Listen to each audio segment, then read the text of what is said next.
Hello, dear audience. Welcome again to English Agora Victory School. Nkase kubaha ikaze kuri English Agora Victory School. Ni cya cyongereza rusange. Uno munsi tugiye kwiga ku majambo atandukanye ariyo ayakurikira hash. Hashness. Okay. Relevant. Stem of something and so on. Nayo majambo tugiye kwigako. Ariko kuko turazi yuko mu kugira umuntu amenye ururimi abizi ikintu bita vocabulaire, nicyo gituma tudashobora kuzirengagiza. None rero twagiye to be harsh ni être dur, ni hajya ujya muntu ari dur, agoye, niko twabivuga. Fatiye harsh ku muntu agoye kuko gifite insiguro bivanye na context. Dufashe muri context yo kuvuga umuntu agoye dushobora kuvuga nk'umuntu agoye ku bana. Dushobora kuvuga tuti this person is too harsh. Living with him is very difficult. Bisigura ngo kubana nawe biragoye. He's too harsh. Il est trop dur. Aragoye kubana, aragumye. Nibyo. Ariko kandi dushobora no kumva harsh as harsh conditions. Aho conditions ziri dur, conditions zigoye. Nk'umuntu akubwira ati nkorera mu mbeho, nkorera ahantu hagoye ukuntu. Ni ukuvuga bari kakora muri conditions zigoye. Cyangwa conditions d'ovi n'ibindi. Okay. Harsh conditions, reka dutange nk'akarorero. Dushobora kuvuga tuti, yes, we have to work in harsh conditions to solve the problems. Nibyo. Dutegerezwa gukorera muri conditions zigoye kugira dutore inyishu y'ikibazo. To solve, for solving the problem, kugira dutore inyishu y'ikibazo. We have to work in harsh conditions. Nibyo. Dutegerezwa gukorera muri conditions zigoye. Twumvise ukuntu rero tugikoresha. Ni nkuko kandi dushaka kuvuga ngo they have to wait for a harsh punishment. Harsh punishment ni kuvuga punition sévère, igihano kigoye kiremereye. Harsh punishment. They have to wait for harsh punishment. No kuvuga ategerezwa kurindira igihano gikomeye kuko bakoze amakosa akomeye. Harsh punishment. His harsh criticism in his book cost him too much. Harsh criticism ni critique sévère, no kuvuga ngo critique ibintu mu buryo buremereye.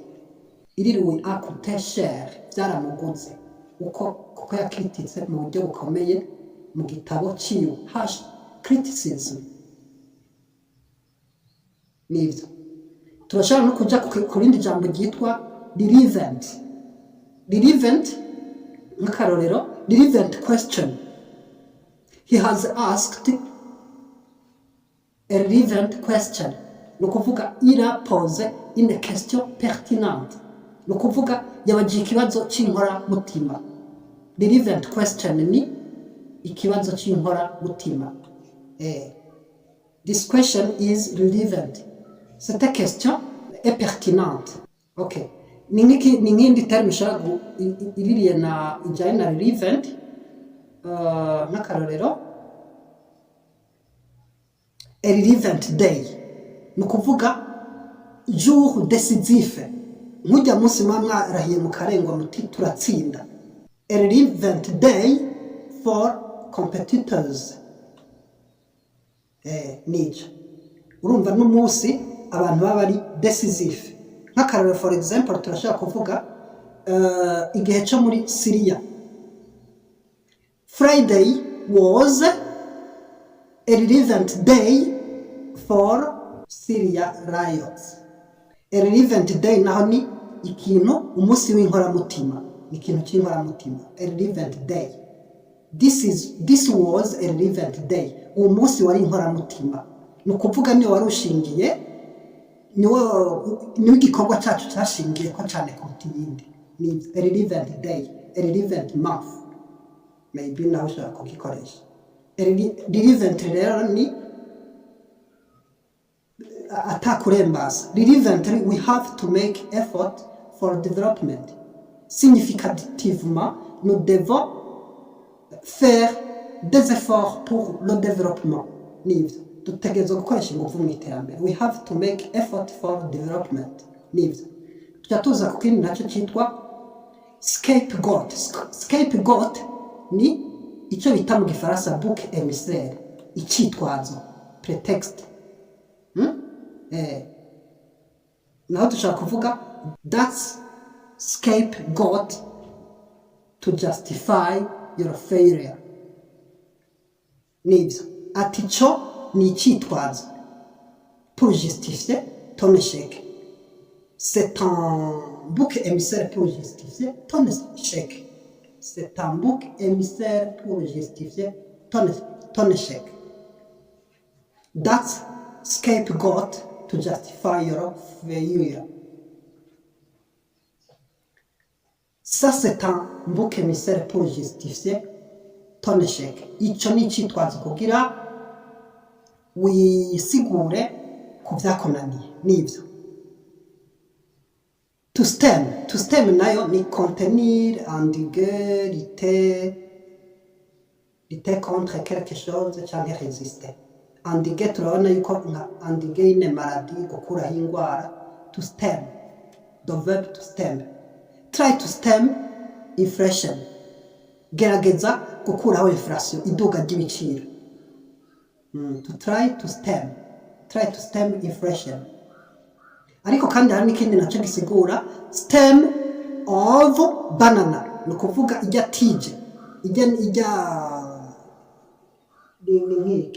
tije y'ikintu, ni nka kijya ujya mutumba w'igitoki.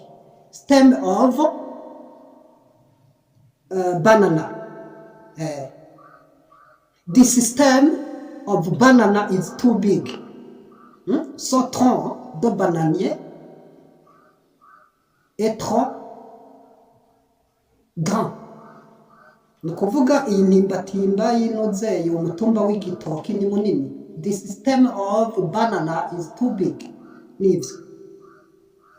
Hariho n'ikindi nacyo dushaka gutanga, dutanga vocabulary zitandukanye ariko no kujya turegeranya, niko kumenya ururimi. Nk'akarorero kandi bizwa nyine sharp knife for cutting this stem. Give me the sharp knife for cutting this stem. Mereza imbugita ikarishe kugira nkate inoze umutumba. Sharp knife nayo gisigura imbugita ikarishe. Opposite ni blunt knife. Imbugita idakarishe, yapfushe, emuse, kuto emuse. Kubera knife ni kuto. Pluriel nayo ni knives. Nibyo. To stem a disaster. Stem murumva ko ikora mu bintu byinshi. To stem nko gukuraho ibintu, endiguer, résister, endiguer ni maladie n'ibindi. To stem a disease, endiguer ni maladie cyangwa ikiza. A disaster, a disease, ikiza. Gukuraho ikiza cy'indwara cyangwa iki. To stem a disease.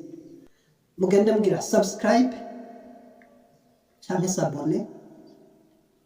Ivano rimwe mukoresha share cyangwa partage.